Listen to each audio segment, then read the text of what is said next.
Alright, I'm back. Hello, Sims.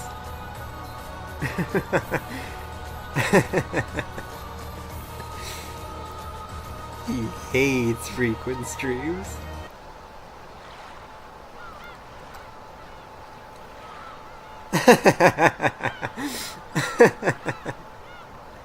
Retract your statement now.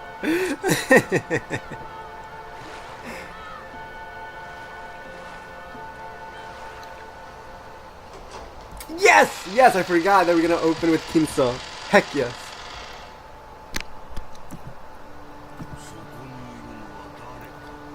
Who is that? It is Kanon, Master. It was rare for Kinso to leave his study. However, the fact that he didn't mean his noble research had been suspended. He may have left the study because of his change in mood, but that didn't mean the thoughts filling his head were any different from those he had while inside the study. Kanon knew that no matter what the time, speaking to Kinso when he didn't want to be spoken to would always disturb his research. It's cloudy out there. Will it get worse? Yes. According to the weather report, it could rain at any time. Shall I bring an umbrella? It will not come to that. Leave me alone for a while. If my children ask, say that you don't know where I am. I am busy on a journey through my own thoughts. Certainly. Then, if you would excuse me. Before Kanon finished bowing, Kinso had already returned to his own world, having forgotten Kanon's presence completely. And once again, he began rambling to himself. Wait a second. I had completely forgotten. Wait, no.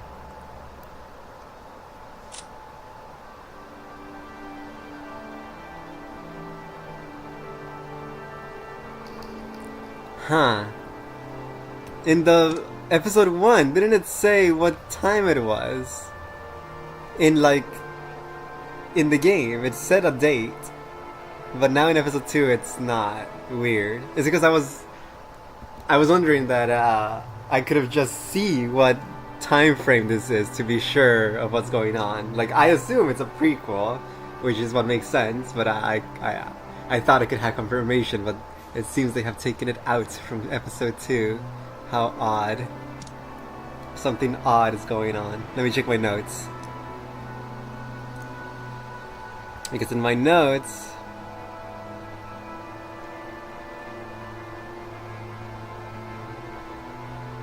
Oh, and in episode 1 it didn't say the year. It just said the date, October 4. October 4 is when Butler arrived at Rokkenjima. So it would be nice to know the date in episode 2, but they're trying to be secretive.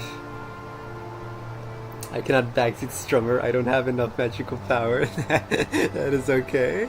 Thank you for your emotional support. And once again, he began rambling to himself. Amidst those words, the name of that witch popped up many times. Oh, Beatrice. My hand will not reach your smile. What can I do to revive you? What can I do to make you smile at me once more? What is lacking? My research, my materials, my catalyst. Or is it magical power or luck or an oracle? Oh, Beatrice, what can I do to see your face one more time? Oh! As Kanon listened to his master's sweeping voice with his back turned, he turned around just once. When he did, right behind his isolated old master was the shadow of a person who shouldn't have been there. Oh! So he wasn't wrong in the very start when Kinso said she was there in the room. What does she think of this? It was the witch At once thinking that the witch must be plotting to do Kinso some harm, Kanon dashed back to Kinso and tried to form a shield with his body. But when he saw the expression on the witch's face, the emotion of his vanished. Because Beatrice's expression was sorrowful, or maybe pitying. You fool, Kinso. Can't you see me, even though I am here? Right behind Kinso, as he repeated the witch's name over and over, desiring to be reunited with her more than anything else, was the witch herself. And yet Kinso didn't notice anything. When Beatrice tried to rest her hand on his shoulder, he didn't notice. Why? Why does my hand not reach Beatrice's smile? Is it the age of the moon? The cycle of the comets? The alignment of the planets? What is lacking? What is it? What is? It's useless, Kinso. Without love, it cannot be seen. What does that mean? It's like, I think no. I think I get it. I think I get it. I cannot be seen, bro. I think I get it. Because what Kinso is feeling is not love. He doesn't love her because he has never truly even met her, right? Actually, I'm a bit confused what she was saying last stream. Because she said he doesn't have enough magic powers, but that he got enough magical power through study. But I forgot the part of that means that he could see her. But I don't think, like, right now he can't. So I think he could never see the physical image of the witch. But then how did he have the portrait? Whatever. I think it makes more sense that he never saw her. So he could never truly fall in love with Beatrice. He only fell in love with the idea of her. The concept of this witch that gave her the gold. So what's missing here is that he's not actually feeling love towards Beatrice. What he's feeling is obsession. It's more akin to lust than love. It's just a fixation that he has. He doesn't actually feel love because he has never met Beatrice. So that's why he cannot see her. He is missing that element of love. That makes sense to me. The thing now is, why can Kanon see her? I think... So, when she is revived, everyone can see her. But before she is revived, only those with love can see her. So Shannon makes sense because she is truly in love. But I think with Kanon, it isn't love that she can see her. No. Okay, it's two things. Either the servants can see her because, like I said, they are more connected to Beatrice because of their eyes or whatever I was saying. Or they can see her because of love, but not towards her. Shannon feels strong love towards George, which is why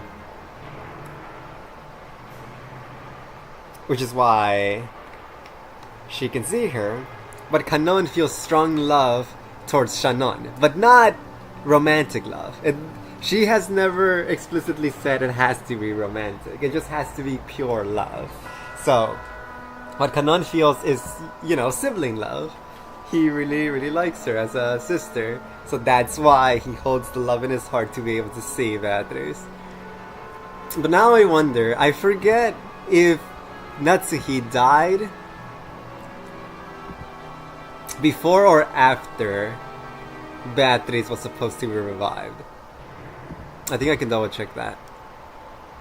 Because I have another thought in my head right now.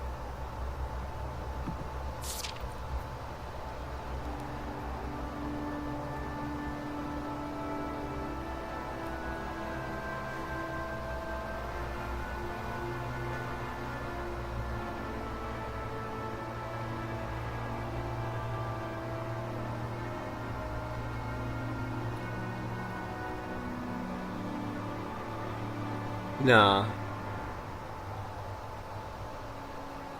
Crap! Ow! That sucks. I need to like double triple check it, but according to the epitaph, Natsuhi saw Beatrice when she got revived.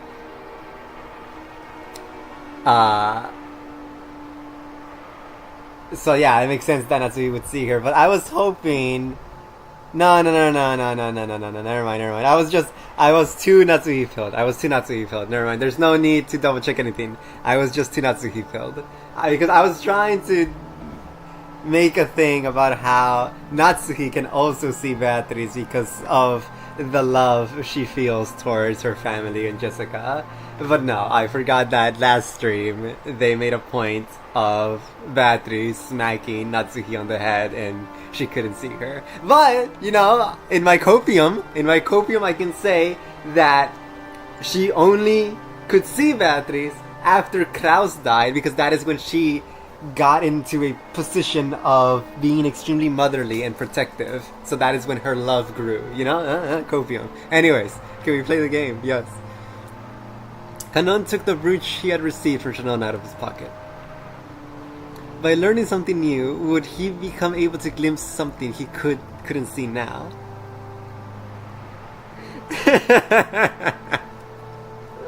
That's me clouding your reasoning. Maybe it's meant to have a normal enjoyment. It's too late. I'm trapped. There's no way out. It's done. Thank you for trying, but you cannot save me. Without love, it could not be seen. He looked at Kinsel's back once more. The witch could no longer be seen there. But I think my reasoning of Kanon being able to see her because of the love he feels towards her sister Shannon makes sense. And Shannon being able to see her because of George makes extra sense. But people like Butler and Jessica, who are maidenless, cannot see Beatrice until she is revived. The biggest fall event for the Ushinomiya family was the family conference in October. But to Jessica, there was another major event that came before that, the school cultural festival. Jessica liked school. To her, it was a place where she could let out the stress she'd built up from the rigid lifestyle she was forced to lead at home. The door of summer, everything is so quaint and happy and nothing bad ever happens. For today's cultural festival, she's formed a group with her friends and had announced that they performed some light music on a temporary stage. She had prepared and practiced for this over and over until today, always anxiously awaiting this day's arrival. But there was one thing that worried her. She looked at the clock. There was still a little time, but she felt uneasy. Would that person really come? After taking a single deep breath, her heart jumped when all of her friends suddenly started speaking in shrill voices. That sound effect.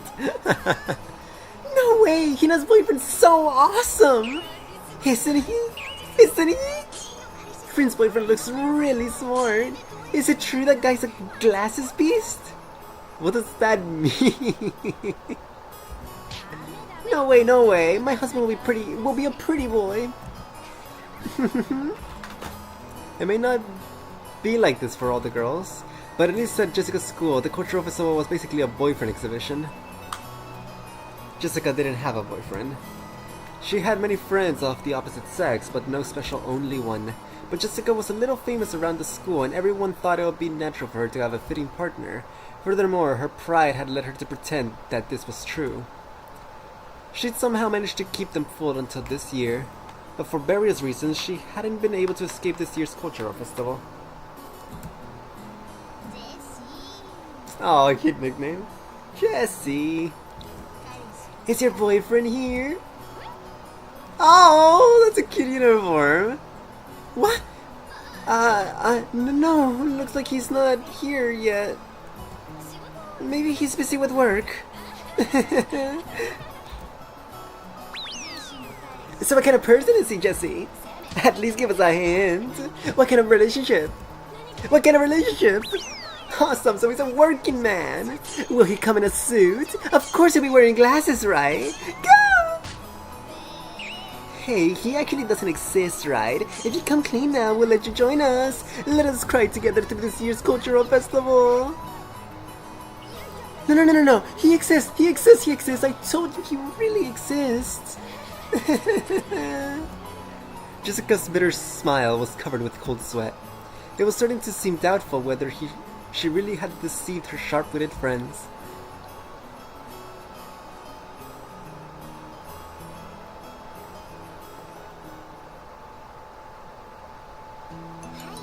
Wait, one second. I forgot to do something.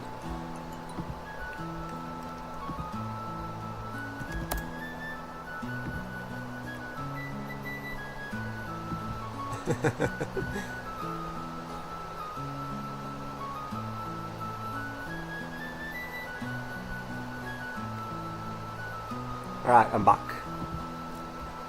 Okay, then how about making a fake boyfriend and taking him with you? A fake? Who? I can't think of anyone who'd do that. Shannon's ridiculous plan surprised Jessica into hysterics. Is it gonna be canon? That would be cute. Even so, it was probably more realistic than the crazy methods running through her head about getting a boyfriend in the big rush before the cultural festival. For example, what about Kanun-kun? Kanun-kun? No way! Anyway, I'm sure Kanun-kun has work on the day of the festival. And I don't want to bother him. Of course, I already checked the schedule. Kanun-kun has the day off. Why are you always so clever when it comes to stuff like that? No, wait! It'll be even worse if he's off. I can't pull him away from a precious day off just for my own vanity. If you don't pull Kanun-kun away, he'll always be shut away by himself. So I think it'll be perfect if you could drag him out of his shell. You think so? No, but I feel bad for him.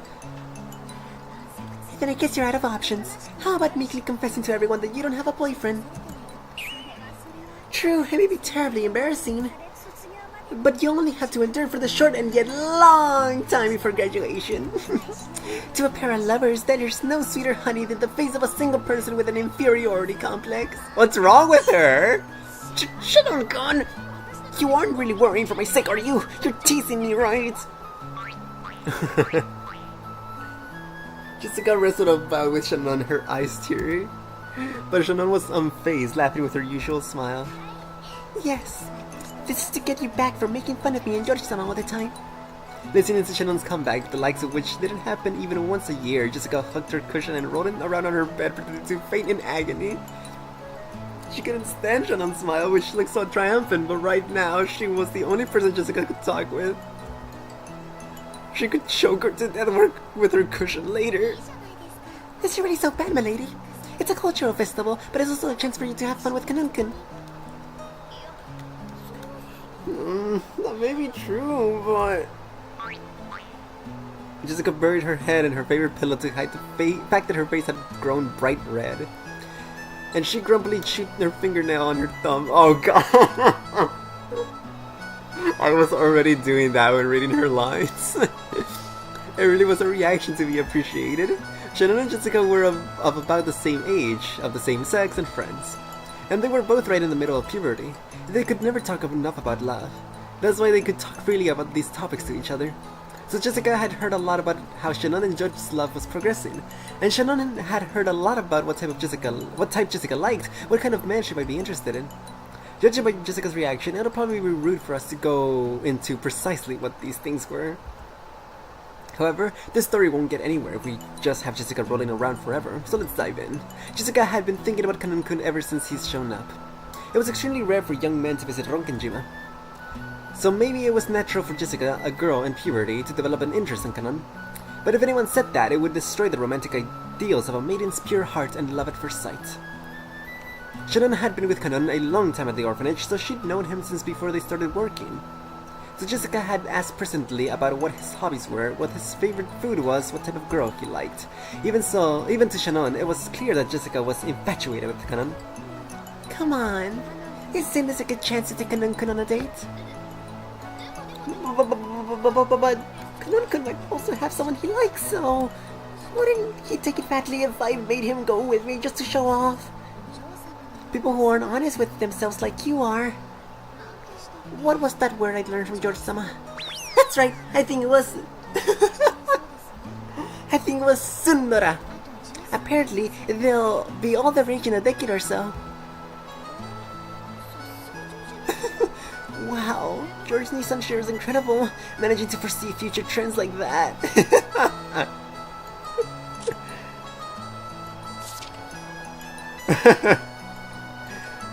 Sundara is the word tundra converted into the Japanese sound system. It is used as a pun in reference to the term tsundere, which is a well-known character personality trait in fictional Japanese works. Tsundere is composed of two words, sunsun and deredere, meaning respectively aloof or cranky and love-struck. It is used to describe characters that demonstrate an aggressive and or cold behavior, sunsun, but then become all lovey-dovey, deredere, under some circumstances.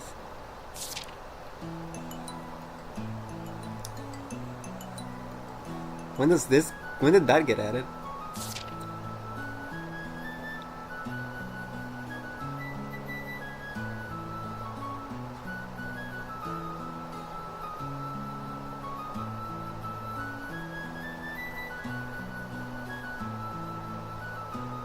Ah, I see. This is Umineko premium content. Awesome. No, wait! Are you saying I'm living in the wrong decade?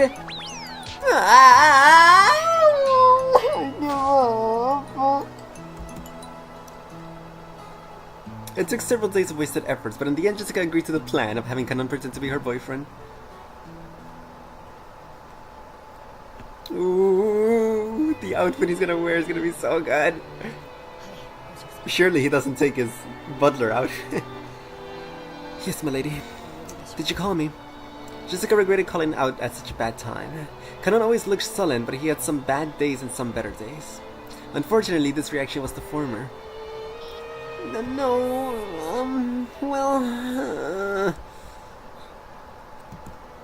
All the confidence and effort she built up practicing in front of a mirror all night was wiped out in about 5 seconds. Jessica turned bright red and hung her head. When he saw that, Kanon sighed. Jessica thought that he was exasperated with her and her face went pale. I heard from Shannon. This is about having me to go with you to the school cultural festival, right, my lady? Huh? Ah, nice one, Shannon. I mean, yeah, that's right. But, do you have any plans that day? I was strictly ordered by Shannon to work specifically for you on that day, my lady. I have never been to high school, so I don't really understand. But I hear it's a place where girls can be shamed if they don't have a boy with them. And I was given special orders to see to it that the daughter of the Ushinomiya family is no way inferior to the common people. Shannon, I'll put you to death later! Jessica kept yelling with a strange voice and a broken smile like a tea kettle filled with boiling water. As Kanon watched this, he sighed again. Kanon wasn't an idiot either. He fully understood what Jessica intended by inviting him, but to be honest, playing along with Jessica's love game seemed like it would be nothing more than an annoyance to him. However, Shannon had asked him over and over. He was deeply indebted to her, so he couldn't refuse. And that brooch was in his pocket. Could this strange turn of events have been brought about by that magic power residing in his brooch? Ridiculous. But he remembered what Shannon had said to him that day. What did Shannon see that I could not? I don't understand Shannon's feelings. We are furniture. As if we could ever become anything more. It was a truly odd exchange between Jessica, who was still rambling on in a strange voice, and Kanon, who sighed deeply.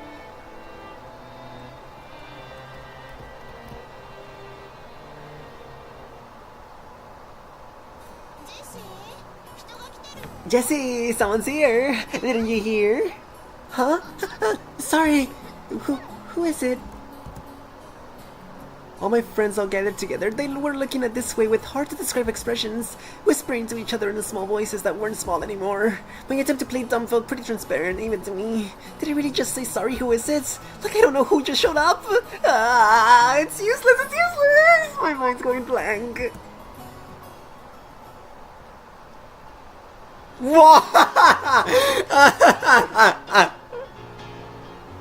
Boy, what are you wearing?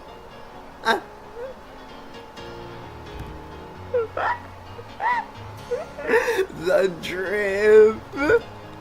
That is not what I expected him to be wearing. That is insane. Oh my gosh, that's so good. Bro is so fine. How come she isn't wearing her outfit here?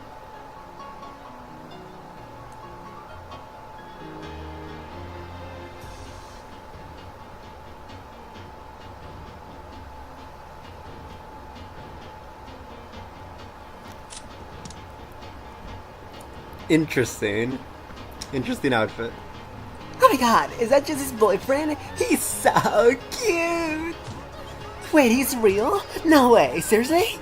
Jessica, you traitor! He's incredible! He's younger? I never heard he was younger! Where's Jesse's boyfriend? She's really into little kids! Oh gosh! Hey! Aren't you late? I didn't know where the entrance was. I must apologize for my tardiness. Right, that outfit looks really good on you. Shannon said normal clothes wouldn't do, so we went and bought this the other day. Does it look strange on me? That's not true! Shannon, when I get back, I'll promote you 2 levels! It feels like everyone here's a girl. It's uncomfortable. Of course we'll stay in the school, but still, why would that girl say that?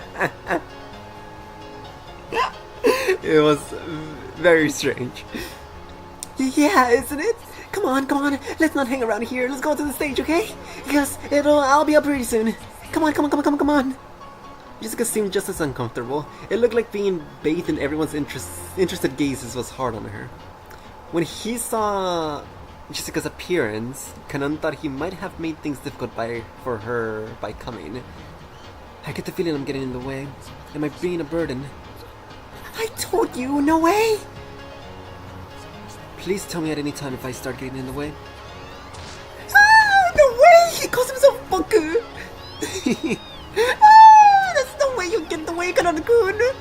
Ah, she calls herself Kun! What would you like me to do, milady? Oh my god, he makes him call her milady like a butler, OMG! No!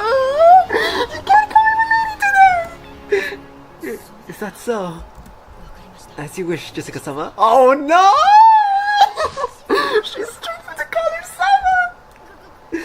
So sorry, could you close your eyes for just 3 seconds? Ah, kiss is a kiss, she's gonna kiss him! Was that was that an explosion sound effect? As you wish.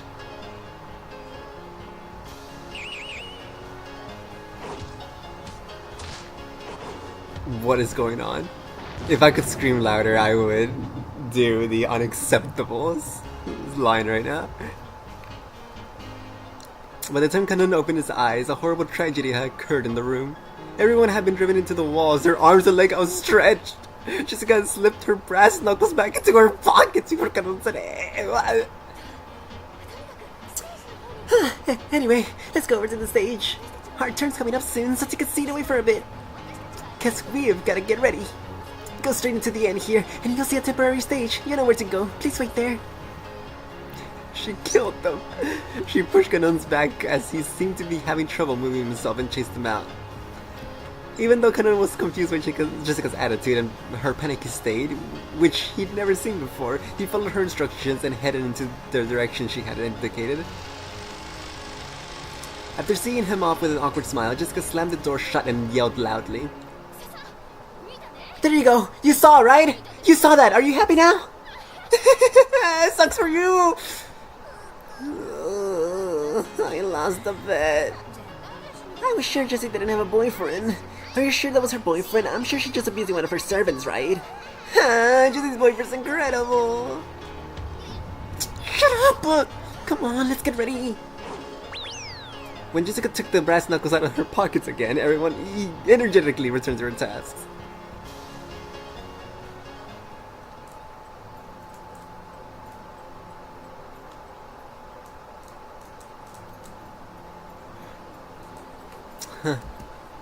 Kanon went down the corridor Jessica had shown him and ran into a temporary stage set up when the vending machine should have been. It was probably being rented by the hour by some group of club. The ones singing were student groups, but the crowd was still incredibly excited. Disliking that clatter, he leaned against the wall in the darkness by himself. / lean.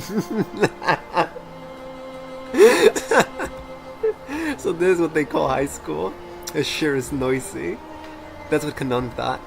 When he remembered Jessica just now acted in a way he'd never seen before. Honestly, she wasn't in such high spirits that alcohol might have been involved. To him, remaining composed and intellectual at all times was the highest virtue. In that sense, it was very hard for Kanon to get used to the atmosphere of a school cultural festival. He had a responsibility to report everything he saw and heard to the master. So he also had to report about how Jessica had acted without a restrained eye earlier. At the very least, it was not fitting for the daughter of the Ushinomiya head family. Oh, come on, snitch! The master Kraus-sama, and especially Natsuhi-sama, will probably be angry. If I am to report it in a way that protects my lady, should I blame it on inappropriate school friends? What was that? So stupid. Kanon thought back on how Jessica had acted earlier and sighed again. He could understand Natsuhi's headache a little now. Come to think of it, Natsui-sama, as the president of PTA, was supposed to go to an informal gathering after attending the ceremony in the gymnasium. She said she wouldn't be able to see Milady's performance, didn't she? That's probably for the best. Crowds certainly are unpleasant. What in the world is going on? Several female students kept glancing at me. It seems they're all whispering the same things Milady's school friends said, and it's truly unpleasant. Come to think of it, didn't Shannon warn me? If you walk alone at something like a school festival, you'd better watch out because lots of strange people will come and talk to you. Excuse me, are you by yourself? Just as expected, a group of girls I'd never met started talking to me. Their stares started to make my back tingle. Didn't she tell me some magic words that could chase them off at times like this? Sorry. I'm with someone. Oh, really? I'm sorry. Huh, it worked. Instant reaction. Well, that got rid of them, but it hasn't really changed the number of people staring at me. No, it's that kid, Jesse's boyfriend. No way, it's that kid. I can't believe it, I was sure he was fake. Isn't he cute? So he's younger? Lucky Jesse. Huh. There's no way I'll ever come to a place like this again. Kanon sighed for about a zillionth time again. Hane feathers. When he did, the lighting changed and the standing audience started cheering. He looked around and realized that there were suddenly a large group of people there, and unlike earlier, they were mostly guys. With this huge crowd, he couldn't even see the stage. Fortunately, there was a fallen beer case nearby, so he tried using that as footstool. When he did, he realized that there was now a new group on the stage. Oh, what? Cute. Their leader is Milady. She changed into a stage clothes and she's even holding a guitar. She can play the guitar! Ow. Lame. I didn't know she could play. Then again, maybe she can play. I've seen her practicing air guitar before. Natsui-sama wouldn't approve of any hobbies outside of the study. Maybe she was always practicing in secret. Come to think of it, she'd been returning really late from school recently, hasn't she? Maybe she's been practicing at school far away from Natsuhi-sama's prying eyes. It really is for the best that Natsuhi-sama didn't come. If my lady were to get scolded by Natsuhi-sama after putting so many hours of practice in, she'd probably be dejected. Jesse-sama! Everyone, thanks for gathering here today! I could hear Jessie-sama's forceful voice through the speakers. Jessie-sama? Maybe that's her nickname at school. The students in the audience kept calling out that name. I'm a little offended by that crude name. It's inappropriate for my lady. Jessica-sama was in high spirits as they kept shouting Jessie-sama. Everyone here was probably a fan. Her mic performance picked up on that and electrified them even more. It was almost like a music program on TV. At first, he thought this was all silly, but that feeling had changed into appreciation. It was incredible in its own way. Yes! Kano never listened to music of his own free will, but he's often heard that kind of music the Ushiramiya family liked. Since it was almost all classical, Kanon had naturally taken a liking to that kind of music. So to Kanon, the song Jessica sang was, how should you say it? Extremely colorful. In any case, if Natsui-sama heard it, she'd probably faint. Sweet, sweet, sweet. I.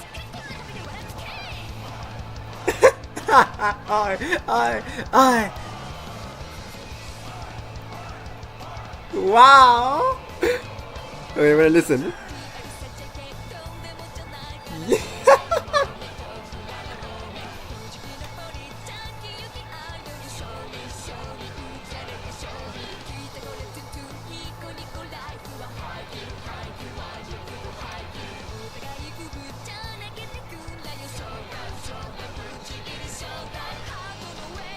Oh, this is good! Oi! Oi! Oi!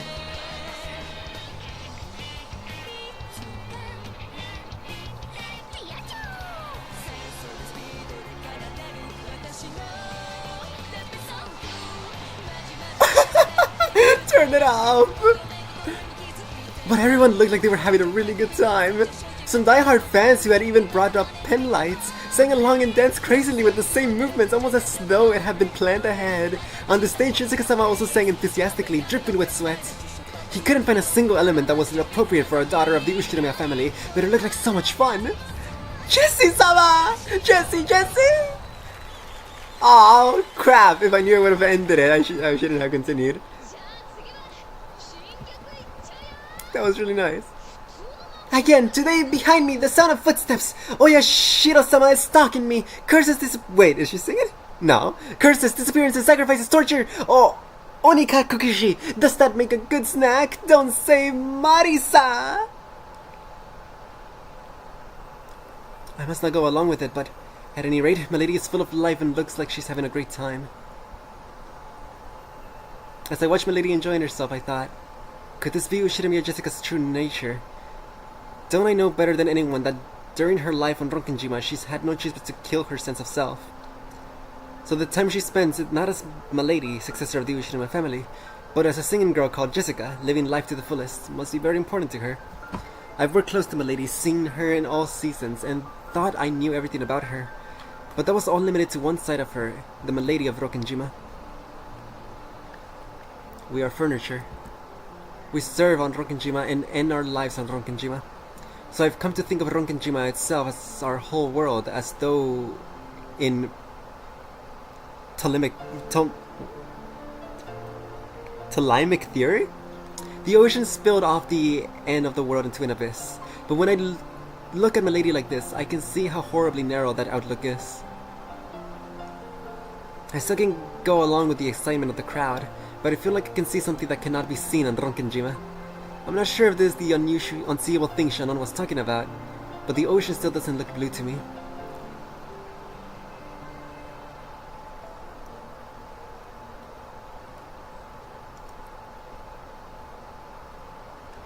No! I'll go back. I wasn't done. That was just really good. That was really fun.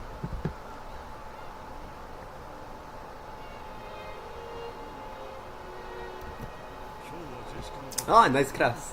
Nice Kraus. I meant to say more Kraus. What did the cultural festival at Jessica's school today? How is the principal doing? He seemed to be in good health.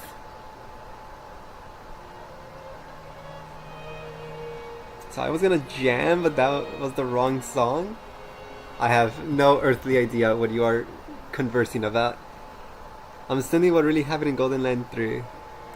Let us see.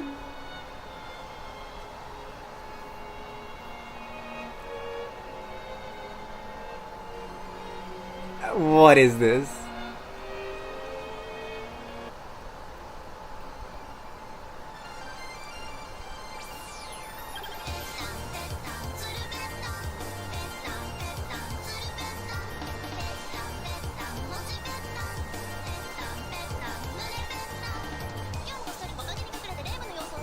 Oh my gosh!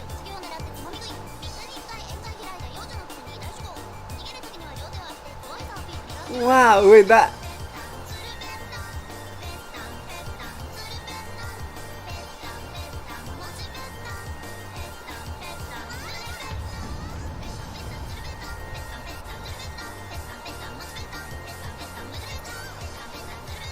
Oh, so those were lyrics. What odd lyrics. That was nice, that was really cool. Her outfit back then is very Toho. But what's with the text at the beginning? Was that actually in the game, or is that something the uploader put, like comments from people?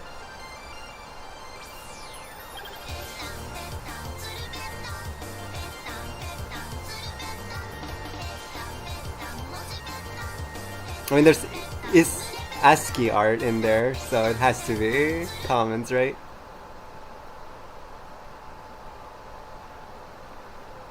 So basically, this was replaced for the PS3 version, and you can choose during the install, but you didn't choose this one. I'm happy with what I chose, but that was, I see. Fully in game, really? Why was that? Wow. That's nice. Thank you for showing me.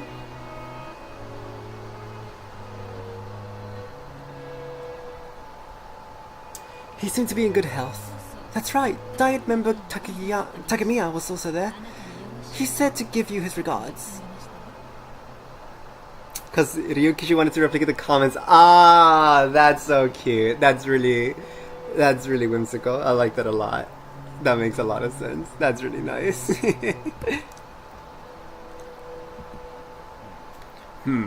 Busy as usual. It appeared so. That person is also very energetic. Oh, and I believe President Emoto also made an appearance. Naturally, the topic of Jessica's cultural festival came up at dinner. School events often became social gatherings for local volunteers. It was the same for the Ushirima family, who were celebrities around here. Natsuki remembered the name of one VIP after another at that social gathering, telling Kraus the news about them.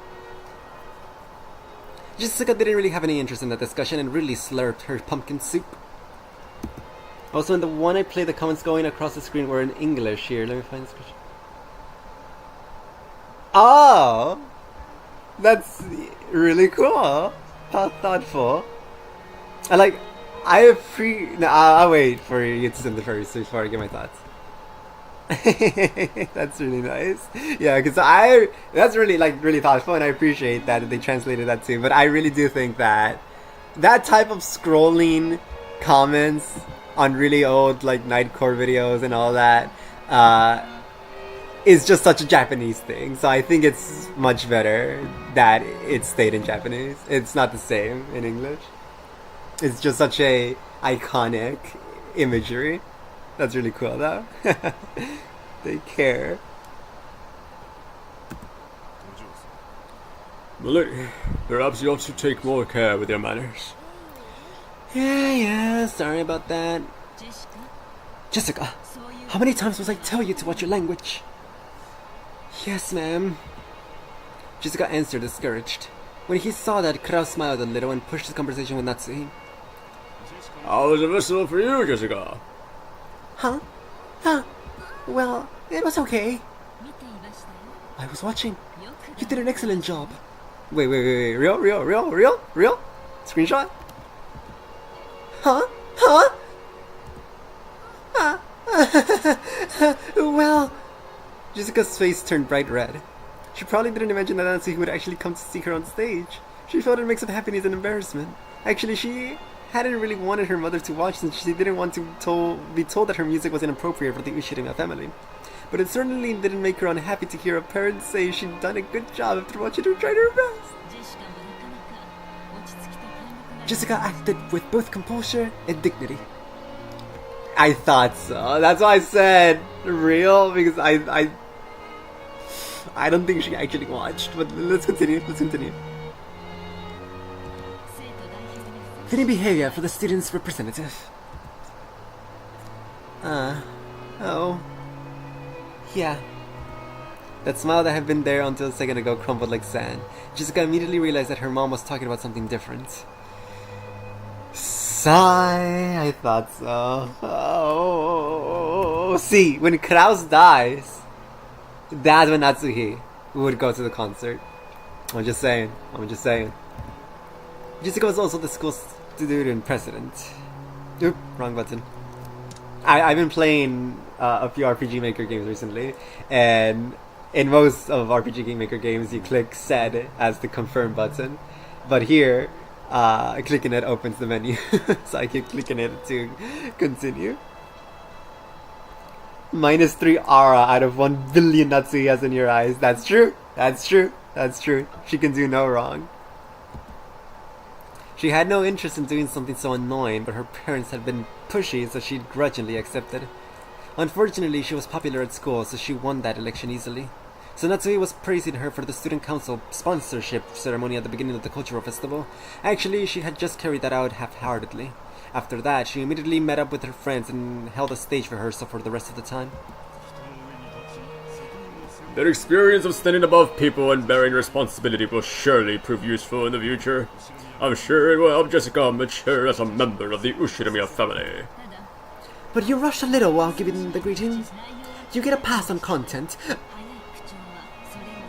but the fast pace of your speech lessened the impact. It might help if you develop the habit of pausing every once in a while. Hiccups. Yeah.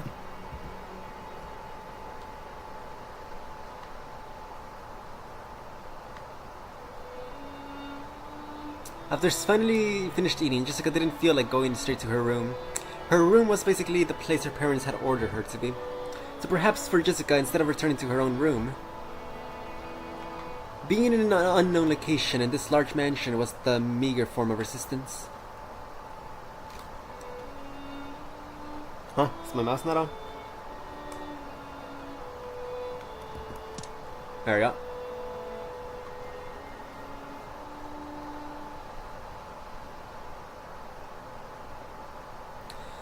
Jessica felt that even being in the mansion made it hard to breathe, so she went outside to the rose garden. Well, even if she did show up, I'm sure she would have said something about how it wasn't appropriate for a successor of the Ushirimiya family. So, isn't it better this way? Jessica laughed at what she was sulking over. She laughed at what kind of words she could possibly have been expecting. That was dumb of her. In the end, I was just acting like an entitled brat. I'm a little exasperated with myself, and it makes me want to laugh. My lady. What? Kanan-kun? Don't scare me like that. Just as she was about to force a laugh, Kanan suddenly started talking to her, and she choked. What's up? Got something to say? Yes? Jessica's expression became the one she always wore when looking at Kanan. The listless Jessica from a second ago was gone. If he had still only known Jessica as the eventual successor to the Ushirimiya family as he had until yesterday, he might have mistakenly thought that Jessica's mood had sprung back to normal. But that wasn't right. He now knew a part of her that he couldn't have seen until yesterday, so he understood that there was no way Jessica actually felt that way, the way she appeared. Oh, about today's cultural festival. Well, thanks for coming with me, so I could show off. You saved my butt over there. That song, you were really good. What? Really? I'm embarrassed. Even though she had heard the words she most wanted to hear, Jessica acted shyly and couldn't accept them openly. I cannot sing, and I don't know how to play any instruments other than the harmonica and the recorder, which I learned in elementary school. So I simply assumed you were the same, lady. At the time, Kanon had never felt as though he'd been looking down on Jessica this way. But all the people he'd seen playing instruments were on the other side of the Brahm tombs in the TV. At the very least, he'd been under the impression that it'll be impossible for Jessica. I am furniture, so I didn't believe there was any need to sing or play instruments. But I'm not so sure anymore. Seriously, Kanon-kun, I know what that I am furniture business. That's like a proper attitude you servants are supposed to have, right? Servants are supposed to be like living furniture. Genji-san says it a lot too. It isn't just a proper attitude, because we really are furniture. I know the kids from the Fukuin house receive assistance from grandfather in various ways, and I realize how grateful you are for that. But it's a bit cruel for you to have to call yourself furniture just because of that. We're all human, aren't we? Kanan-kun, when you saw me singing, what did you think? It looked like you were having a lot of fun. I don't think that's true. Huh? I didn't just think it looked fun. You were envious, weren't you? That's not... Kanan probably hadn't noticed that emotion himself. Most likely Kanan saw something he'd never seen before, learned about it for the first time, and felt envious. And to trick himself out of that emotion, he called himself furniture over and over. I know I'm a successor to the Ushirimiya family or whatever. And well, I'm sure there'll be a lot of annoying stuff to do from now on. As far as that goes, I can't do anything but give up, since I was born under that unlucky star. Probably just like you had to live at the Fukuin house, I don't have a choice either. I couldn't choose the stars under which I was born. That may be true. But there's one place where you and I are completely different. Know what that is? I am furniture, and my lady is not. He was about to say that, but stopped. I do not know. Kanan-kun, you decided that your fate determines everything about you, and you gave up. But I can't accept that kind of fate, so I do the best I can. So while there's still the rigid and cornered me that's gotta stay as the daughter of the Ushirimiya family, I've created another me that can do what I like to the fullest. Another... I'm sorry, I read that and I think of another hymn, the Undertale, not the Deltarune song. Another you. Yeah, Kanan-kun, you've been instructed to say because I am furniture. I'm sure you've gone through a lot of tough times just because of that. I think that's really unfortunate. But the idea that your entire life will be decided by that alone just seems sad to me. You know, it's always possible for people to create another self inside them, a self that they can truly grow to like. I'm not talking about escaping from reality, okay? When I'm that other self, I can really feel like I'm living a great life. So no matter how constrained and boring every life gets to be, I can always live on without suffocating.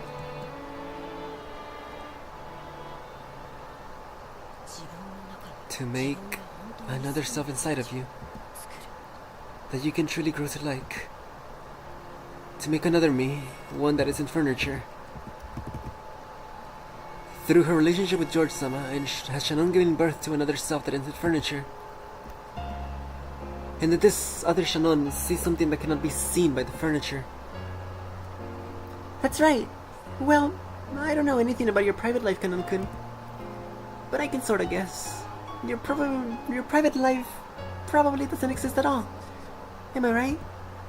Kanan-kun didn't reply, but that was sincere enough. He had no concept of a private life, so Kanan could always be Kanan. So furniture would always be furniture. Kanan-kun, Kanan isn't your real name, right? In the Fukuin house, new graduates would be given a new families and a new life, so they were also given a new name. In this case, that was Kanan.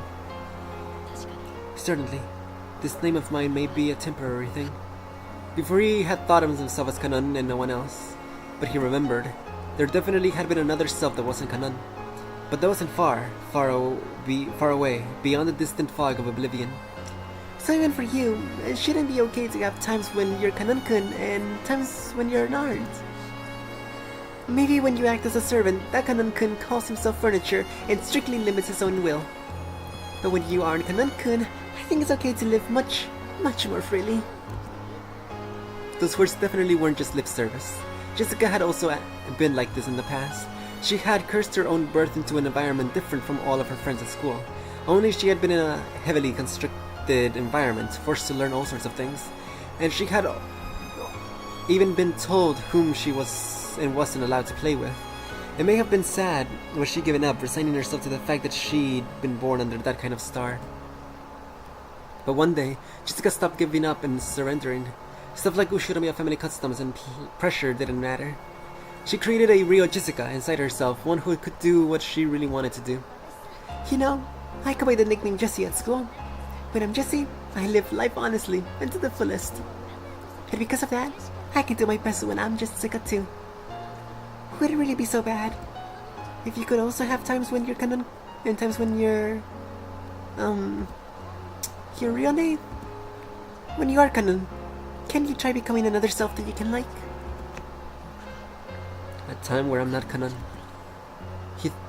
He once thought of his real name as being completely meaningless. Because of that, he thought that canon summed up everything about him. And now Jessica was telling him to create something new, another self that wasn't canon. Kanan-kun, if you don't mind, tell me, what's your real name?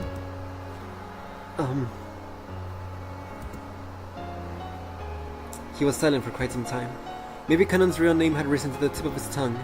After hesitating for a long time over whether he should say it, in the end, he swallowed it back down. I forgot. My real name doesn't matter anymore. Those words contain a faint rejection. No matter what kind of real name I had, the only truth now is that here I am, Kanon. The past has nothing to do with anything. The materials with which furniture is made, be it trunk or of a tree or otherwise, are meaningless in the end. I told you to stop that. You aren't furniture. You're human, right? I am not human. Kanon clearly voiced his refusal. It was with a rage that he normally didn't show. Jessica didn't say anything back and was struck silent. You are human, milady. So you are free to live any way you please. And any kind of future is possible for you. It's almost like you have wings and can dance through the sky like a bird. But I am not like that. Even if I look like a bird, I'll be nothing more than a domestic duck. Even though they have wings, they cannot fly. To speak of that dream of flight despite that, it's just too cruel. Furniture and ducks? What the hell is all this? No. Jessica had unconsciously gone along with Kanon's forceful manner of speaking, but she realized that she shouldn't fire back and swallowed her words. I don't know anything about you. I don't even know your upbringing, and I don't know the hardships you've been through. So I can't even imagine why you started calling yourself furniture. But know this, you aren't furniture or a duck. You're a real human. If you want to say Kanon-kun's furniture when he's working as a servant, that's fine. But in that case, don't you think you can create a self for when you aren't furniture? For when you're human? Only a human like my lady can embrace the possibility. I am not like that. I have no future, no possibilities, no dream that I am able to and allowed to see. So my lady, please don't say any more cruel things. Why? Why do you say stuff like that? Because it seems you mistakenly think I am a human, the same as you, my lady. We are different sorts of beings. I just wanted to make that clear. I heard from Shannon something about my lady's liking me. Huh? What? No. I look almost identical to a human. So, like Shannon, I could probably delude myself into thinking I'm a human and pretend to love for a time. But then I would surely be fooling myself. No, I would be fooling you too, my lady. Shannon and George-sama will definitely fall apart. Even though Shannon herself probably realized that day will come, she's taking part in such stupid... There's nothing stupid about it. Sure, George Nissan's a wonderful person and he's gonna match up with his parents' expectations. I'm sure when it comes to marriage, Aunt Eva will interfere in various ways and... I think their future prospects look like they'll be full of trouble, okay? But you know what? George Nissan isn't that kind of guy who'll surrender to that shit. Shannon's no Juliet, and he'll definitely bring her happiness. People cannot engage in romance with furniture. What I'm trying to say is, even if you can love furniture, I cannot love you, my lady. Those words of Kanon's crushed all of Jessica's bittersweet feelings from that day. There was no way her emotions could predict that she would refuse so bluntly. In an instant, she lost that willpower that she had led her to try and unravel something stubborn in Kanon's heart. And before she knew it, she was just standing there in shock. My lady, if your feelings for me were due to my conceit, then I must ask that you forgive me. No. Well, I won't deny that. thank you very much. Huh? Thank you very much for thinking of me as a human. Those feelings alone really do make me happy. Anything more would be too cruel for me. So, No, I've said enough. Sorry about that. Jessica recklessly scratched at her head and spoke, trying to force her voice to sound bright. I just kinda ran on ahead of myself and was a burden to you. I'm honestly sorry. I'm really sorry for using up your whole day off. No, I was also happy that I could see you having fun. Then, let's call it a night. If I don't go back to my room and turn off the lights, Mom will get mad at me again. That's probably for the best. I wish you a good night, milady. Yeah. Good night. Kanon saw Jessica trot away with her back to him, looking disheartened. But then she suddenly broke into a reckless dash and disappeared in the direction of the mansion. As he watched her back for just an instant, Kanon was tormented by the feeling that he just made a huge mistake. But he hadn't made a mistake at all.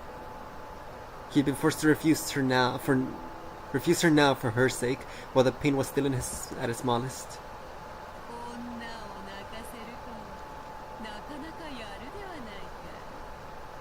Nice going, making a woman cry like that. I didn't expect you to refuse her that strongly. If you've given a normal answer, another pair of lovers would have been born thanks to my magic. How long have you been there? What a horrible person. When he turned around, the witch was suddenly there. It looked like he'd been there the whole time, watching the two of them as though enjoying a play. I shall forgive you for your insults just this once, in deference to that amusing little show. Even after 1,000 years, no more interesting show exists than complications between boys and girls. To me, it's a pleasure that's better and more addictive than opium. Kanon pulled the butterfly brooch out of his pocket. If it was the manifestation of the great magic the witch had bestowed. Without hesitation, Kanon slammed it against the ground and stomped on it. Oh, what is the meaning of this? You know that was given by me. Just now I figured it out. What you're doing isn't as tasteful as being a cupid of love. You're just a demon who enjoys showing love to those who can never be together, deceiving them. Huh. You are free to think that. Most humans I lend my power to say the same thing. Don't play dumb! You didn't lend Shannon your power because you felt sorry for her. You found a weak point in Shannon's heart as her chest burned with love, and you made her break the mirror that sealed you. What's more, you guessed how this would all end, and now you're toying with her. Am I wrong?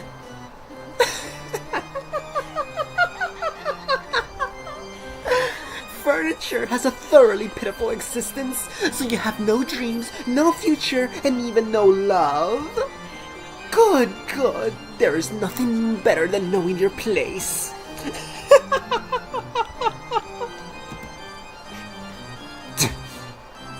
As you noticed, there was nothing to love residing in Jessica's heart. You seem to think you sniped it in the bud. But did you know? Trees grow thicker or branches if you thin out and prune them. A girl who loves furniture, is it? Amusing, how truly amusing!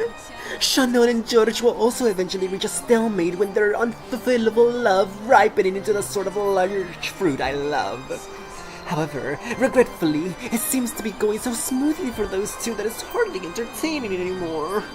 But on the plus side, it seems the two of you will amuse me to no end. The witch laughed. Even though she had known the two could never be together, she had lent magic to bring them together. However, they couldn't escape the fate that prevented them from ever being truly joined. The witch knew that. Even if they were joined, Kanon and Jessica would eventually break up. They would wander through an endless desert in this hell of love, tormented by an eternal thirst. What did you think? I lend you my power and ask for nothing in exchange? I'll gladly assist the pair in love. In exchange, I'll enjoy watching the cruel fate they'll eventually meet. I have never come across a better show, not over the course of 1,000 years. Just look at Kinsa.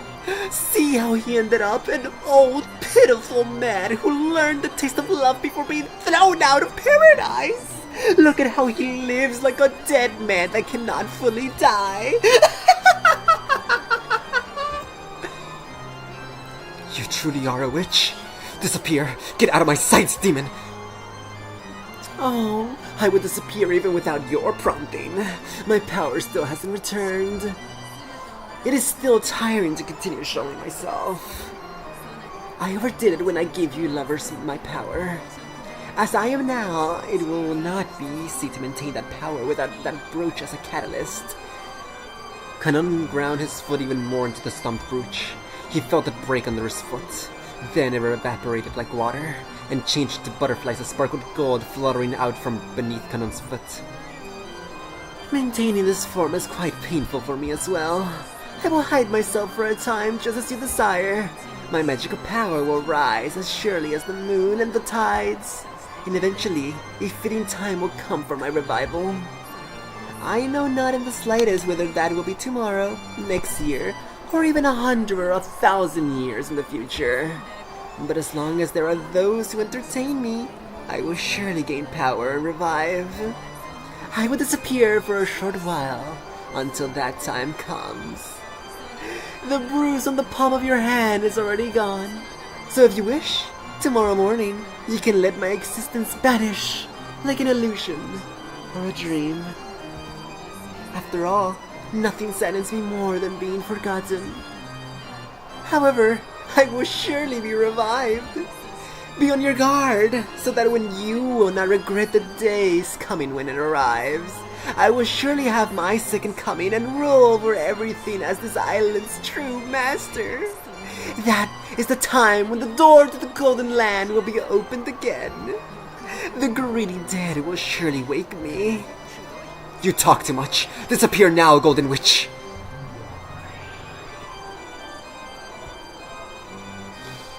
Oh, she's such a joy to read. What fun. Oh, she's so fun. Witch streamer. It's so she takes you over. She actually has magical powers. She's just so fun to read. I wish she could show up more often. Witch streamer. The witch became a cloud of gold butterflies and scattered away, leaving behind a scornful laugh. The whole area sparkled like a gold blizzard in a snow globe. It was a fleeting, fantastical scene that disappeared in a heartbeat.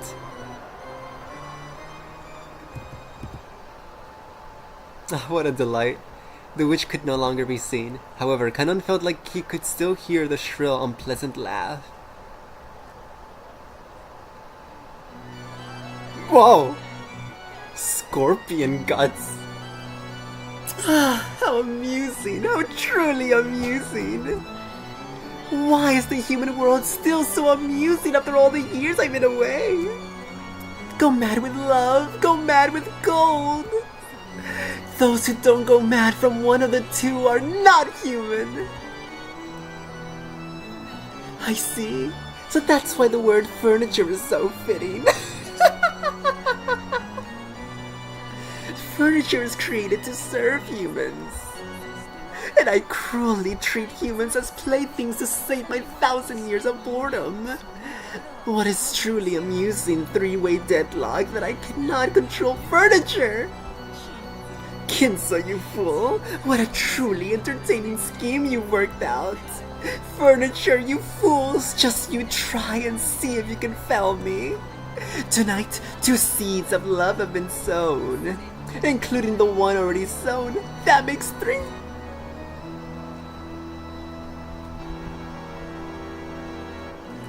Beatrice! Why did you leave me alone in this pitiful world? I hate you. I will hate you for all eternity for not even trying to answer despite being yearned for so. Master, drinking any more will be damaging to your health. Dr. Nanjo warned you as well, did he not? Be silent, Genji! You do not understand. You do not understand my grief and sadness. And I believe at least you, my oldest friend, would understand my pain. Why can you not understand? Oh, Beatrice! Oh crap, he's ghosting. Why did you leave me all alone?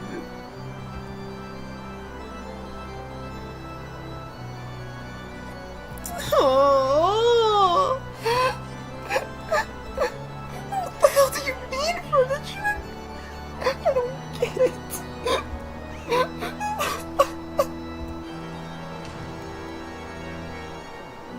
Oh, poor Jessica-sama. Even though the cries I hear coming from your room tell me of the situation, there is nothing I can do.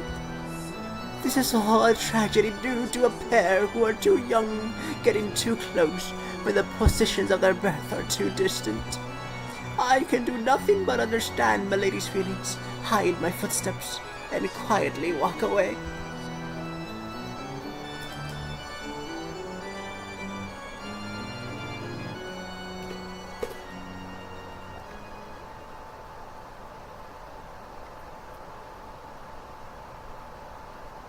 That was awesome. Wow.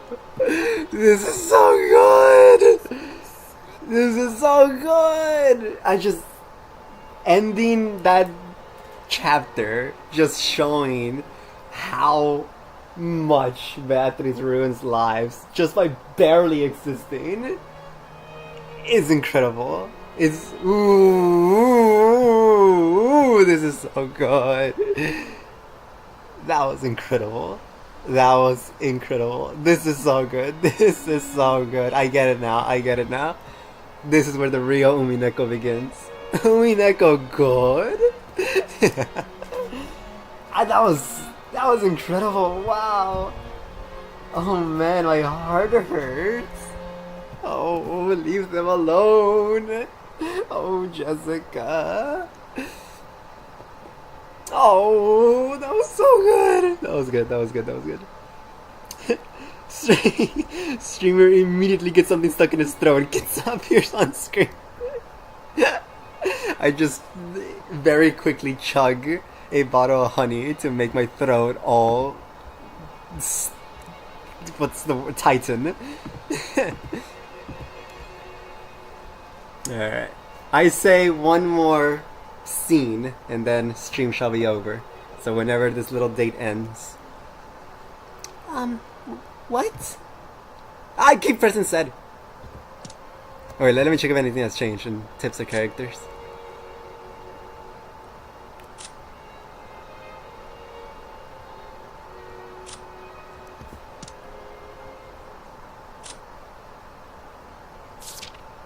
Nope.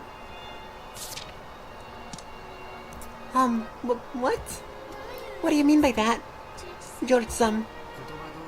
I mean what I said. I still haven't built up my castle. Once I manage to do that, I'll finally be able to think of myself as an adult. When that happens, I want to marry you. That's, But my heart won't let me do that anymore. So I want to give you an engagement ring. Engagement? You say... But, furniture. Oh, right, that. Well then, furniture has to listen to what people say, right? Right now, I'm having a ring made that'll be fitting for you. I think I'll be ready in time for me to bring it to the upcoming family conference. I'll give it to you then, so please, I want you to let me hear your answer. I'm so mad that they didn't give the dates. Like, why? Clearly there's nothing to hide. We know this is before the conference. This is before October. The entirety of episode 2 has taken place before October.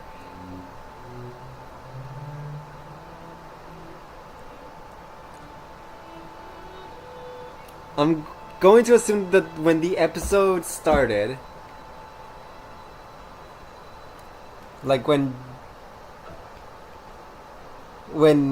Shannon met with Beatrice in the manor, I'm going to assume that was maybe August. And then throughout August and September is where they have been going out on dates, maybe. And then we finally reach October 4. That's when the conference happens. So it's two things. It could either be it started in August and all this has been just a really slow process, or the episode started in September, which all of this happening throughout 1 month still makes sense to me. But it's just like they made the note of multiple days happening. Like when Shannon met Beatriz in the portrait, they said that she thought about it for some days before she broke the mirror. And then obviously it took some more days to go on the Okinawa date, and then more days for the cultural festival and yada yada. So I'm going to say it started in August. All of this is taking place in August and September, and then we reach October. That's when episode 1 happens.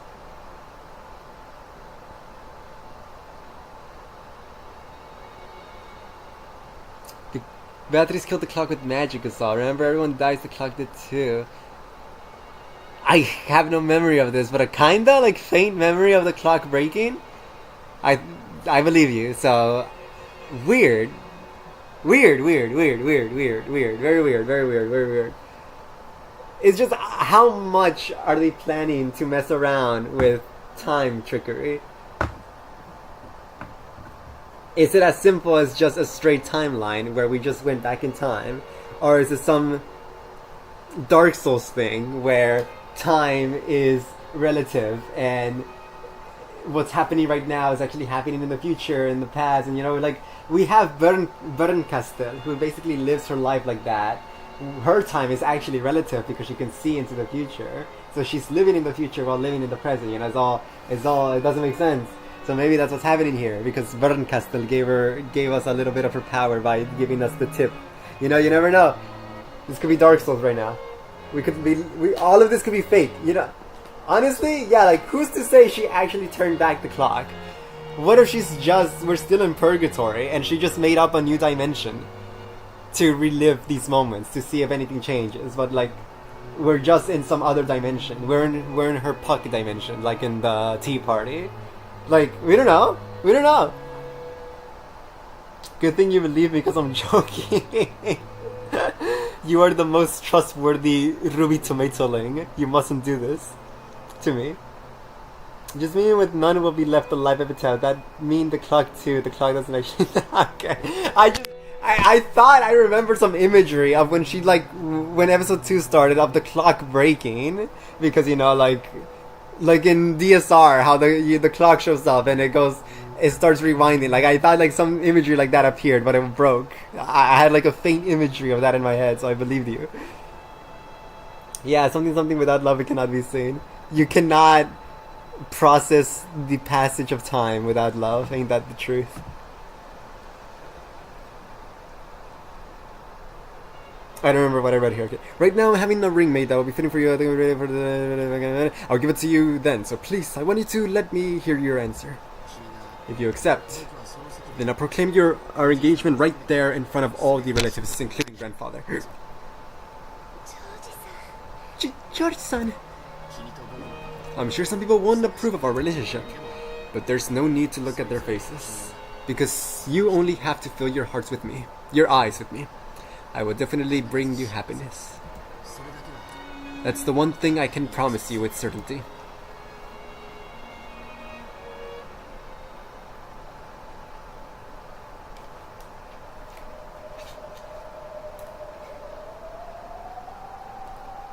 Oh. Lives and Bercy. Whoa. Oh, banger.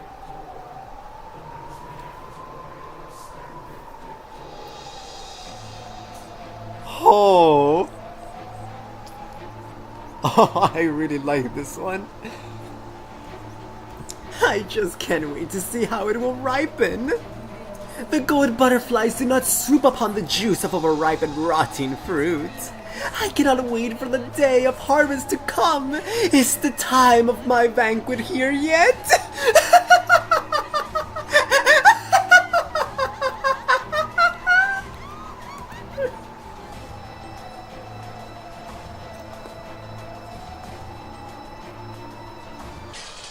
Oh. Oh, there you have it. Very, very interesting. Oh, well. Why do I even try? Oh, here we are. So we arrived at October 4. So now episode 1 starts. We're not reading The Clock Lives. We're not reading a single line anymore. But I have... Yes, I was right. They just... Why did they remove the time? There's no point. Anyways. I'm gonna do some thinking before ending stream. So... what all of that was just to give us more clues to be able to solve the epitaph. Clearly, right there, we were being shown who are the two who must be separated. Separate the two who are close. But the thing is, there's three, like Mrs. Umineko said. There's Kinso and Beatriz, Shannon and George, Kanon and Jessica.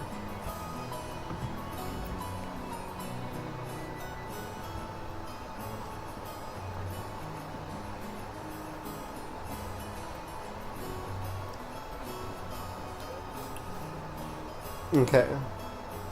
So at this point, Kinso was still alive, allegedly.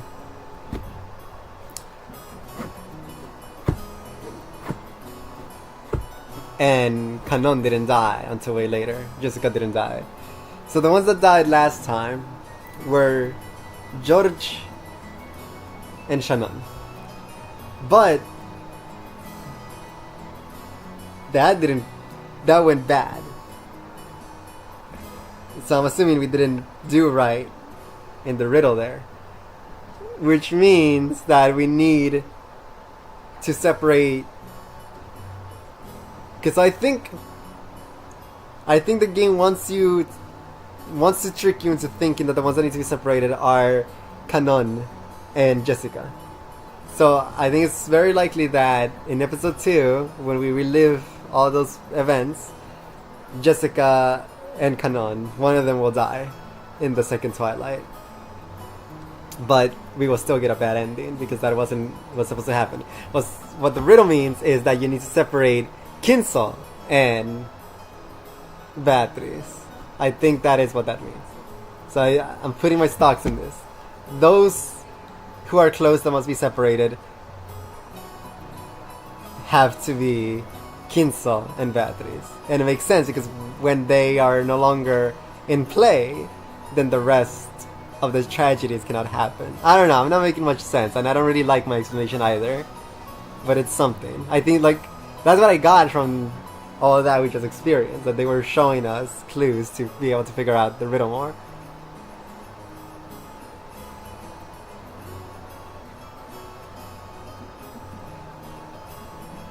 Anyways, future me problem. I left my breadcrumbs.